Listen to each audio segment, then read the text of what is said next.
جب جب سرپرست کی ضرورت پڑی، جب جب تبلیغ اسلام کرنے کی ضرورت پڑی تو رب کائنات رسولان اعظام کو بھیجتا رہا،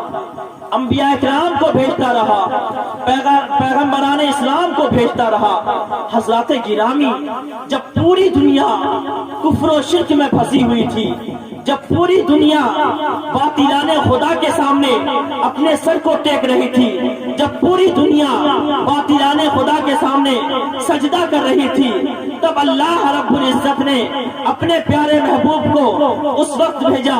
جس وقت جانتے ہیں یورپ کا کیا حال تھا۔ یورپ کا یہ حال تھا کہ وہاں عیسائی تھے، حضرت عیسیٰ علیہ السلام نے جو تبلیغ کی تھی اس کے برخلاف لوگ کام کر رہے تھے، تین یعنی تثلیث خدا کو مان رہے تھے، تین خدا کو مانتے تھے۔ حضرت عیسیٰ علیہ السلام نے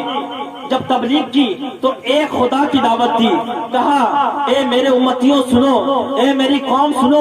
اللہ رب العزت ایک ہے جو عبادت و ریاضت کے لائق ہے، اس کے سوا کوئی معبود نہیں ہے، جتنے بھی معبود ہیں سب معبودان باطل ہے، جس کے سامنے سر جھکانے کا نہیں ہے، جس کے سامنے سر ٹیکنے کا نہیں ہے۔ حضرت عیسیٰ علیہ السلام آپ اپنے قوم کو تبلیغ کر رہے ہیں، درس دے رہے ہیں، لیکن جب رب کائنات آپ کو دنیا سے اٹھا لیتا ہے، آسمان پہ بلا لیتا ہے، تو جانتے ہیں آپ کی قوم برخلاف کام کرتی ہے، وہ تثلیث خدا یعنی تین خدا بنا لیتے ہیں۔ وہ لوگ اللہ رب العزت کو بھی مانتے ہیں، حضرت مریم کو بھی خدا مانتے ہیں،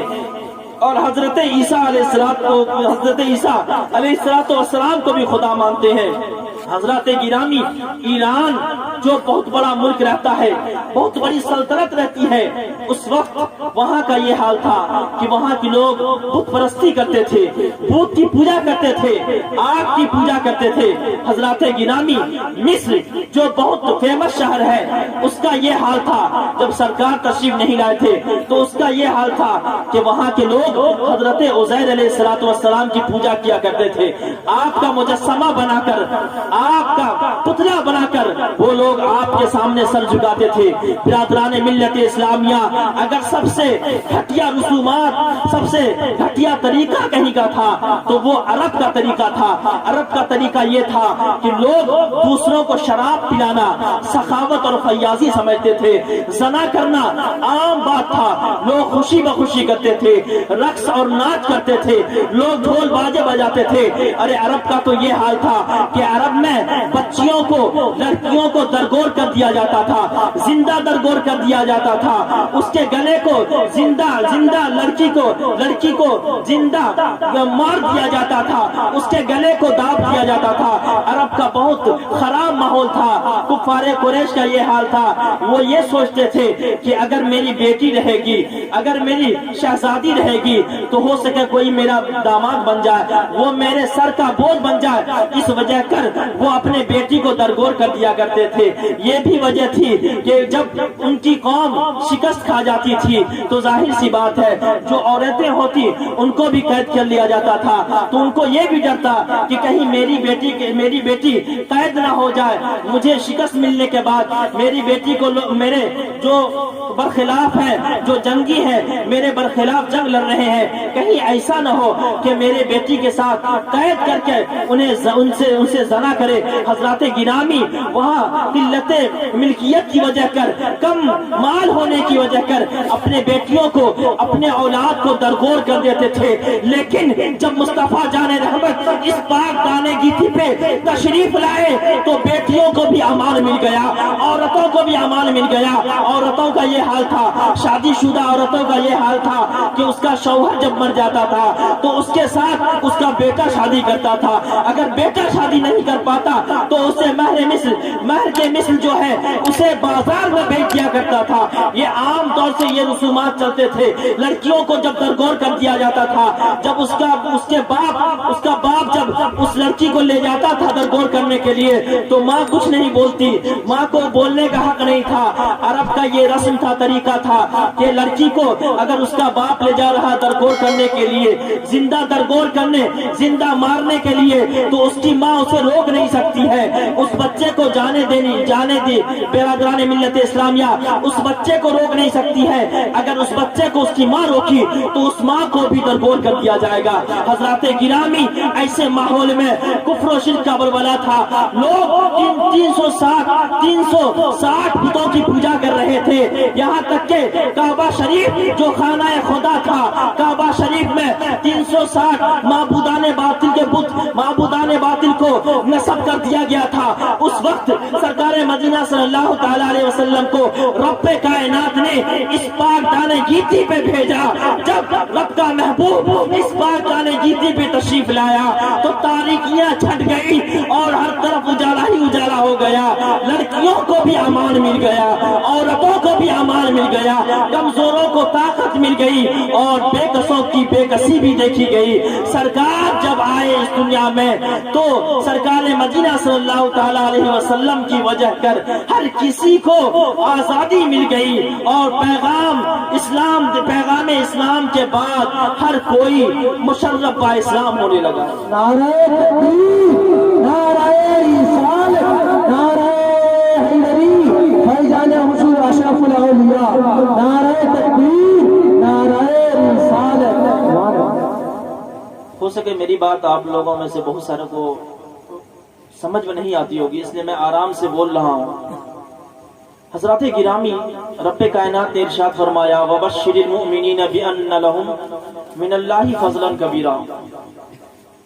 کہ اے محبوب آپ مومنوں کو بشارت دے دیں، خوشخبری دے دیں، آپ مومنوں کو خبر دے دیں، بتا دیں بِأَنَّ لَهُمْ مِنَ اللَّهِ فَضْلًا كَبِيرًا، کہ ان کے لیے رب کائنات کا بڑا فضل و احسان ہے، یعنی مومنوں پر رب کائنات کا بڑا فضل و احسان ہے۔ حضرات گرامی، رب کائنات نے اپنے محبوب کو بھیجا تو ہم اس محبوب کی میلاد بھی مناتے ہیں، ہم رب کائنات کے محبوب کی مجلس سجاتے ہیں اور ہم ان کی بارگاہ میں نذرانہ عقیدت پیش کرتے ہیں۔ حضرات گرامی، بہت سارے لوگ اعتراض کرتے ہیں عیدین یعنی دو ہی عید ہے، ایک عید الاضحیٰ، دوسرا عید الفطر، عید دو ہی ہے، تیسرا عید نہیں ہے، تیسری عید ہے ہی نہیں۔ حضرات گرامی، میں ان سے کہنا چاہتا ہوں کہ جب حضرت عیسیٰ علیہ السلام نے اپنے قوم کے لیے آسمان سے کھانے کے لیے دعا کیا تھا، اللہ رب العزت کی بارگاہ میں اپنے قوم کے لیے جب دعا فرمایا تھا تو حضرت عیسیٰ علیہ السلام نے یہی کہا تھا اللہم ربی، قال عیسی ابن مریم اللہم رب انزل علینا مائدۃ من السماء تکون لنا عیدا لاولنا وآخرنا۔ حضرت عیسیٰ علیہ السلام نے اس دعا میں یہ فرمایا کہ یہ عید اولوں کے لیے بھی ہے، آخروں کے لیے بھی ہے۔ حضرات گرامی، ہم کیوں نہ عید منائیں کہ جبکہ سرکار مدینہ صلی اللہ تعالی علیہ وسلم کے صدقے میں حضرت عیسیٰ علیہ السلام بھی اس دنیا میں آئے، وہ جب دعا فرما رہے ہیں اولوں کے لیے بھی عید، آخروں کے لیے بھی عید، تو برادران ملت اسلامیہ جس کا صدقہ ہم بھی کھاتے ہیں، آپ بھی کھاتے ہیں، جس کے صدقے میں رب کائنات نے آدم علیہ السلام سے لے کر حضرت عیسیٰ علیہ السلام تک کی تخلیق فرمائی، جس کے صدقے میں رب کائنات نے پورے کائنات کی تخلیق فرمائی، سب کچھ کو پیدا فرمایا۔ برادران ملت اسلامیہ، جب حضرت عیسیٰ علیہ السلام یہ کہہ سکتے ہیں یہ عید پہلے والوں کے لیے بھی ہے اور دوسرے والوں کے لیے بھی ہے، برادران ملت اسلامیہ، تو ہم اس رسول پاک کی خوشی نہ کیوں نہ منائے، ہم رسول پاک صلی اللہ تعالی علیہ وسلم کی عید کیوں نہ منائے جس کے صدقے میں اللہ رب العزت نے حضرت عیسیٰ علیہ السلام کو پیدا فرمایا۔ نعرہ تکبیر، نعرہ رسالت، نعرہ حیدری، فیضان فیضان حضور مخدوم سننا، نعرہ تکبیر، نعرہ رسالت۔ برادران ملت اسلامیہ، مولود النبی صلی اللہ تعالی علیہ وسلم کے موقع سے جس سے جتنی استطاعت ہوتی ہے، جس کی جتنی استطاعت رہتی ہے، وہ اپنے استطاعت کے مطابق خرچ کرتا ہے۔ آپ نے بھی اسٹیج بنوایا کیونکہ رسول پاک صلی اللہ تعالی علیہ وسلم کی سیرت کو سن سکیں، ان کی حالات زندگی کو سن سکیں، ان کے کردار پہ آپ نظر ڈال سکیں، ان کی زندگی کا آپ اچھے سے جائزہ لے سکیں کہ رسول پاک نے کس طرح زندگی گزاری۔ حضرات گرامی، ہر انسان اپنے استطاعت سے، اپنے استطاعت کے مطابق خرچ کرتا ہے، نذرانہ عقیدت پیش کرتا ہے۔ برادران ملت اسلامیہ، رسول پاک صلی اللہ تعالی علیہ وسلم کی محفلیں سجاتا ہے، میلاد منعقد کرواتا ہے۔ برادران ملت اسلامیہ، کہنے والے یہ بھی کہہ سکتے ہیں تم جو میلاد منا رہے ہو تمہیں کیا فائدہ ملے گا، تم جو مولود النبی صلی اللہ تعالی علیہ وسلم کے موقع سے محفل سجاتے ہو، تم جو محفل منعقد کرتے ہو، تمہیں کیا فائدہ، تمہیں کیا ملے گا۔ حضرات گرامی، حضرت عبد الرحیم محدث دہلوی رحمت اللہ تعالی علیہ کا واقعہ ہے۔ اسے شاہ ولی اللہ محدث دہلوی رحمت اللہ علیہ اپنی کتاب میں تحریر فرماتے ہیں۔ حضرت عبد الرحیم شاہ محدث دہلوی رحمت اللہ علیہ، آپ کا یہ طریقہ تھا کہ آپ ہر سال عید میلاد النبی صلی اللہ تعالی علیہ وسلم کے موقع سے محفل منعقد کرتے تھے، مجلس منعقد کرتے تھے، اور جب مجلس ختم ہو جاتی، مجلس کا اختتام ہو جاتا، تو جتنے لوگ آپ کے محفل میں بیٹھے رہتے، آپ تمام لوگوں کو بھر پیٹ کھانا کھلاتے تھے، تمام لوگوں کو آپ لنگر تقسیم کرواتے تھے، تمام لوگ آپ کے یہاں سے لنگر کھا کے جاتے تھے۔ ہر سال کا یہی معمول تھا، ہر سال کا یہی طریقہ تھا۔ حضرات گرامی، ایک سال ایسا ہوا، حضرت عبد الرحیم محدث دہلوی رحمت اللہ علیہ فرماتے ہیں کہ ایک سال ایسا ہوا کہ مولود النبی صلی اللہ تعالی علیہ وسلم آ گیا ہے، اور ہمارے یہاں قحط سالی پڑی تھی، فاقہ کشی کی وجہ کر میرے گھر میں کچھ نہیں تھا کہ میں میلاد منعقد کروانے کے بعد لوگوں کو کچھ کھلا سکوں، لوگوں کے درمیان میں لنگر تقسیم کر سکوں۔ حضرات گرامی، آپ بہت مایوس تھے، لیکن جو دیوانہ مصطفیٰ ہوتا ہے، اگر اس کے گھر میں کچھ نہ ہو تب بھی وہ مصطفیٰ جان رحمت کو یاد کرتا ہے، اور دیوانہ مصطفیٰ، عاشق مصطفیٰ کی یہ پہچان ہے، اگر وہ اکیلا ہو تب بھی میلاد مصطفیٰ منائے گا، اور اگر 1,00,000 ہو تب بھی وہ میلاد مصطفیٰ منائے گا۔ نعرہ تکبیر، نعرہ رسالت، عظمت مصطفیٰ، نعرہ تکبیر، نعرہ رسالت۔ حضرات گرامی، آپ فرماتے ہیں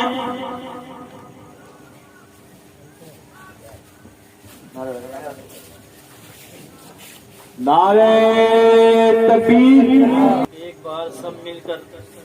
بنگالی طرز میں درود پاک پڑھ اللہ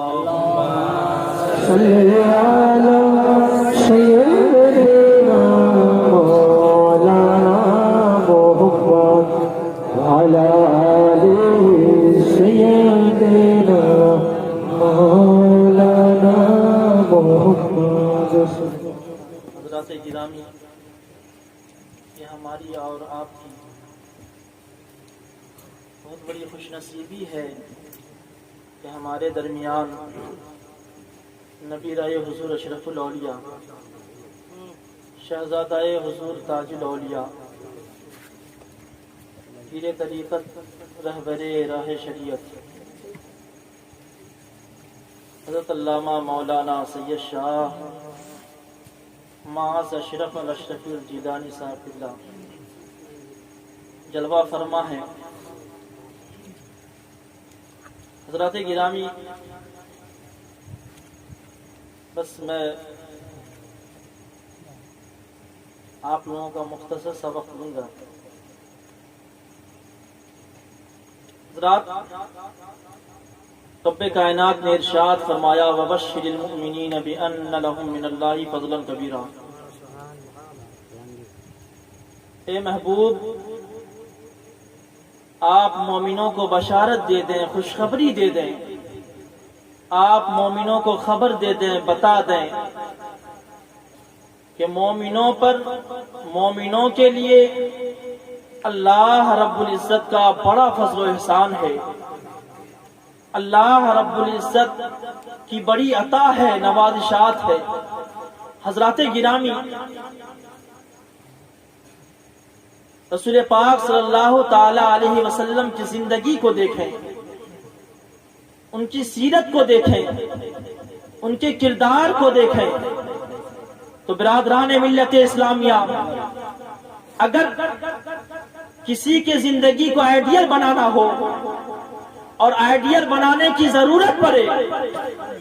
تو کوئی آپ کو روک نہیں سکتا ہے کہ مصطفیٰ جان رحمت کی زندگی کو آئیڈیل نہ بناؤ،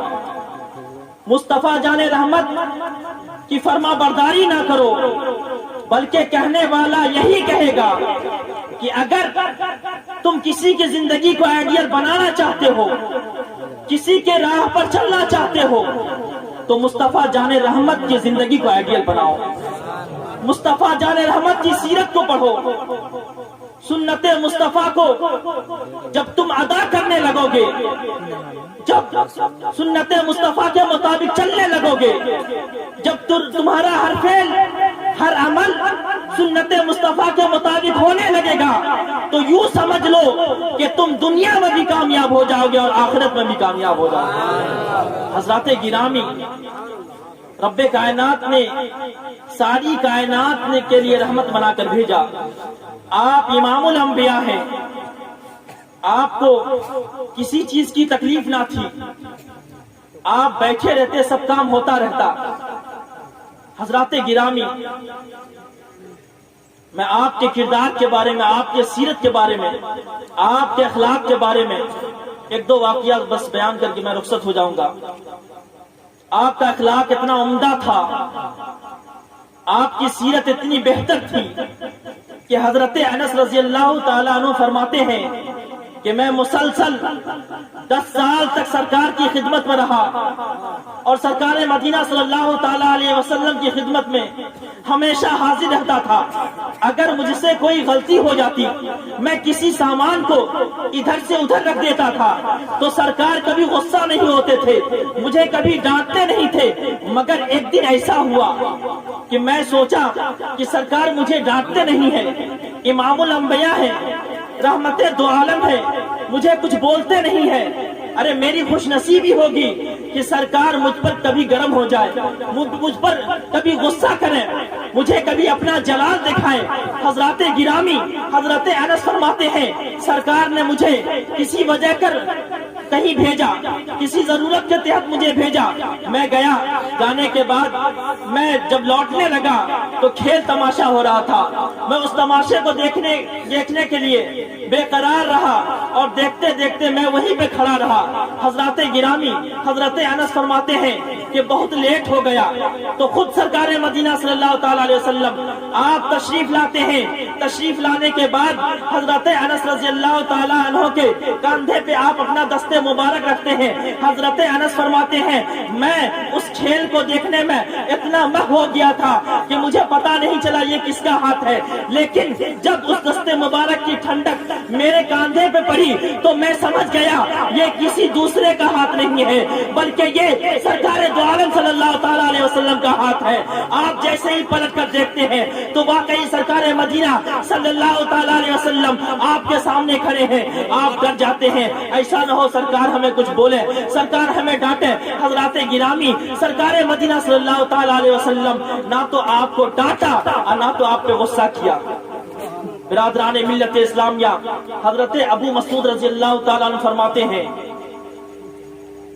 کہ ایک دن میں اپنے خادم پہ غصہ کر رہا تھا، یہاں تک کہ میں مارنے کو تیار تھا اسے. آپ صلی اللہ تعالی علیہ وسلم میرے گھر پہ تشریف لاتے ہیں اور دیکھتے ہیں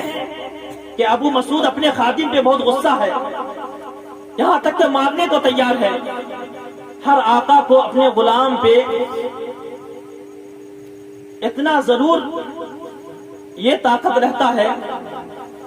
کہ وہ اپنے غلام کو مار سکے، ڈانٹ سکے، غصہ کر سکے۔ حضرات گرامی، حضرت ابو مسعود فرماتے ہیں میں اپنے غلام پر، خادم پر غصہ کر رہا تھا، یہاں تک کہ مارنے کو تیار ہو گیا تھا۔ تو سرکار مدینہ صلی اللہ تعالی علیہ وسلم آپ جیسے ہی تشریف لاتے ہیں، دیکھتے ہیں حضرت ابو مسعود اپنے خادم کے کالر کو پکڑے ہوئے ہیں اور کہہ رہے ہیں میں تمہیں ماروں گا۔ سرکار مدینہ صلی اللہ تعالی علیہ وسلم ارشاد فرماتے ہیں کہ اے ابو مسعود، جتنا تمہیں تیرے غلام پہ، جتنا تمہیں تیرے خادم پہ اختیار ہے، یہ مت سوچ تو تجھ سے زیادہ تیرے رب کو تم پر اختیار ہے۔ جیسے ہی حضرت ابو مسعود اس بات کو سنتے ہیں، جیسے ہی ان کے دل میں خوف خدا لاحق ہو جاتی ہے، جیسے ہی ان کے دل میں اللہ کا ڈر آ جاتا ہے، ویسے ہی اسی وقت سرکار کی بات کو سن کر وہ اپنے خادم کو آزاد کر دیتے ہیں۔ تب سرکار مدینہ صلی اللہ تعالی علیہ وسلم ارشاد فرماتے ہیں کہ اے ابو مسعود، تو نے بہت اچھا کام کیا، ورنہ تمہیں دوزخ کی آگ چھو لیتی۔ دوستو، میرا نبی سخاوت میں بھی ممتاز ہے، اخلاق میں بھی ممتاز ہے۔ وہ نبی جب آیا تو کمزوروں کو مدد مل گئی، ناتوا کو طاقت مل گیا، بے کسوں کی بے کسی چلی گئی۔ برادران ملت اسلامیہ، میرا نبی جب اس دنیا میں تشریف لایا تو غلام بھی آزاد ہو گیا اور خادمہ بھی آزاد ہو گئی۔ حضرات گرامی، اللہ رب العزت اپنے نبی کو سب کچھ عطا کر دیا تھا۔ سرکار فرماتے ہیں انما انا قاسم واللہ یؤتی، میں قاسم نعمت ہوں، میں نعمت بانٹنے والا ہوں، واللہ یؤتی، اور اللہ تعالیٰ مجھے نعمتیں عطا کرنے والا ہے۔ حضرات گرامی، میں بس ایک واقعہ آپ لوگوں کے سامنے، بہت دلچسپ واقعہ ہے، میں سنانا چاہتا ہوں۔ سرکار مدینہ صلی اللہ تعالی علیہ وسلم آپ حرم شریف میں جلوہ گر ہیں۔ ایک بچہ جس کی ماں جو ابھی کافر ہے، جو ایمان نہیں لائی ہے، ایک عورت ہے، عورت کے جسم پر پھٹا چٹا لباس ہے، ایسا لباس تھا غربت کی وجہ کر وہ پھٹے لباس کو پہن نہیں تھی، ایسا لباس تھا جگہ جگہ لباس میں سوراخ تھا، اس عورت کا جسم نظر آ رہا تھا، اس عورت کا ایک بچہ تھا۔ جب وہ بچہ اپنی ماں کو دیکھتا تو کیا دیکھتا